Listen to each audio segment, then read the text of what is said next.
pero sobre todo el tema puntual de que Alemania haya dado el sí a, pues a entregarle tanques a Ucrania, yo escuchaba un discurso de Vladimir Putin y decía, nuevamente nos estamos enfrentando a los tanques Leopardo de Alemania, haciendo referencia pues a la batalla que tuvo el Ejército Rojo contra la Alemania nazi, apelando un poco, ¿no? A este sentimiento ruso en contra de, o a favor de la victoria que tuvieron pues en la Segunda Guerra Mundial. Mira, es muy interesante cómo los políticos rescatan figuras históricas, ¿no? Para cuestiones siempre para su favor, digamos, ¿no? Creo que desde la perspectiva de Alemania sí es complicado porque cualquier cuestión que implique una intervención bélica y demás, pues nos viene a la memoria esta cuestión de la Primera y sobre todo la Segunda Guerra Mundial, ¿no? Que lo traemos muy en el imaginario colectivo. Entonces creo que ahí eh, cada uno juega su papel, ¿no? Me parece que Olaf Scholz creo que está dando también como un paso para adelante para reforzar su liderazgo, porque si bien la figura de Angela Merkel fue muy importante, pues él ahora hereda este liderazgo y tiene que ser muy puntual. Yéndonos en perspectiva, no sé si la Alemania de Angela Merkel hubiera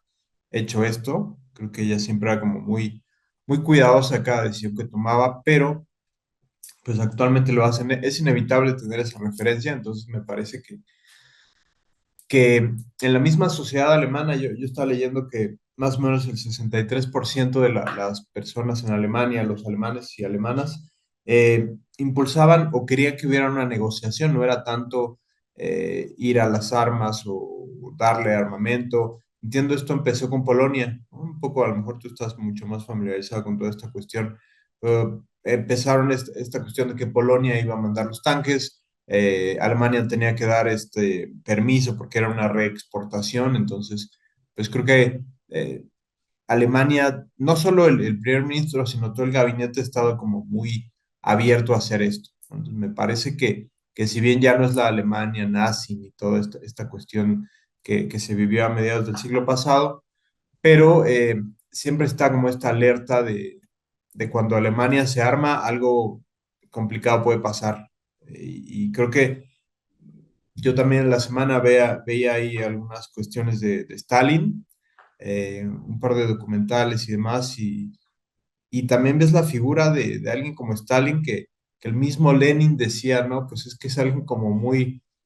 agresivo para que tome el poder, al final lo tomó, entonces, eh, cómo estas figuras históricas sí marcan mucho una nación, y me parece que va a ser interesante ver cómo se va desarrollando este tema de los tanques. Pues fíjate que sí, justamente empezó con Polonia, pues, ya lo platicábamos el programa pasado de cómo Polonia, o sea, es como uno de los países más preocupados y ocupados en el tema de Rusia a favor de Ucrania, sobre todo teniendo en cuenta que es el primer país fronterizo, digamos, la cabeza de la OTAN en este conflicto, que aunque todavía, digamos, concretamente no ha entrado la OTAN, pues a Polonia le preocupa estar ahí al lado del conflicto, estando tan cerca. Pero bueno, yo revisando las noticias desde que comenzó la invasión, me parece que la presión era tanta para Alemania para que tomara un papel más protagónico, específicamente Olaf Scholz,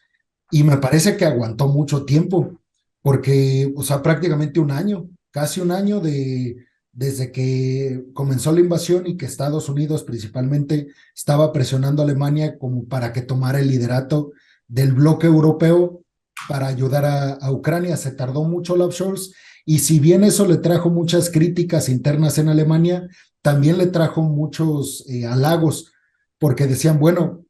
finalmente ha mantenido, a pesar de tanta presión de los Estados Unidos, ha mantenido la postura alemana, digamos, tradicional e históricamente que se venía manejando con Angela Merkel, de sí abogando principalmente por el diálogo. De hecho, en la semana estaba viendo que Olaf Scholz bueno, que es el único actualmente que tiene contacto directo con Vladimir Putin, pues por llamadas y llamadas virtuales, es el único, digamos, de los occidentales, además de Erdogan, que Turquía ahí está como coqueteando con todos, pero además de Erdogan, Scholz es como la única figura occidental que tiene contacto más directo con Putin. Y me parece que, pues eso, que aguantó mucho Olaf Scholz, la presión, finalmente se dio y hubo que modificar. O sea, yo escuchaba a Joe Biden que decía, presionando a Suiza, presionando a otros países que no, todavía no envían poderío militar a Ucrania, y decía Joe Biden, no, perdón, bueno, a ellos, pero también a Corea del Sur. Quieren que Corea del Sur ayude también militarmente a Ucrania directamente, si bien lo está haciendo por países terceros como Polonia. eh, Estados Unidos está presionando a Corea del Sur, pero Corea del Sur no puede porque en su ley, en su constitución, no le permite ayudar militarmente a un país que está en conflicto. Y Joe Biden dice, bueno, tenemos el ejemplo de Alemania, que reformó su constitución para poder enviarles tanques a Ucrania. Entonces, ya metiéndome más en el tema, pues efectivamente, o sea, se modificó la constitución alemana, que también con o sea, porque muchos dicen, bueno, ahorita los occidentales están apoyando a Alemania para que sea un líder y apoye militarmente a Ucrania, pero como que a veces se les olvida precisamente lo que tú mencionabas, el papel que ha tenido Alemania en las dos guerras mundiales que hemos tenido, siendo el malo, pues, de la película. Claro, es muy, muy interesante ver cómo se van dando los discursos políticos. Yo leí aquí, me anoté que me parece que era la canciller de Exteriores de Alemania que decía que los demócratas y los europeos estamos juntos, junto a ellos, los ucranianos, en el lado correcto de la historia. Esta cuestión de cómo marcan lo correcto, lo incorrecto, lo blanco, lo negro, ¿no? Que me parece que no es, ya lo hemos hablado mucho, ¿no? En las clases y demás, que en relaciones internacionales y en todas estas temáticas no hay blancos ni negros, hay muchos grises. ¿Y qué mensaje mandas, no? Porque me parece que también cada uno, también leí en la semana mucho que se está hablando más de ya no globalismos, sino regionalismos, que tanto en tu zona de influencia más cercana es donde vas a empezar a mover tus inversiones, a mover tus intereses, porque ya lo global está siendo bastante desgastante, diría yo. Y creo que ahí el hecho de que Corea del Sur apoye abiertamente militarmente con esta cuestión que tú dices de la Constitución, pues implica también que le abres la puerta a que Corea del Norte genere también estas cuestiones, ¿no? Y me parece que Corea del Sur le ha apostado mucho al desarrollo económico, a la educación, a la diplomacia pública y todo lo que implica la cultura de Corea. Entonces me parece que sí, seguramente si lo hace va a ser más cercano a Occidente, pero ¿a qué costo, no? Entonces me parece que cada uno hace estos cálculos en términos de política nacional e internacional. Y aquí lo que mencionabas de Olaf, pues me parece que él lo que primero fue todo 2022 para ver temas internos y externos, ¿no? Este posicionamiento,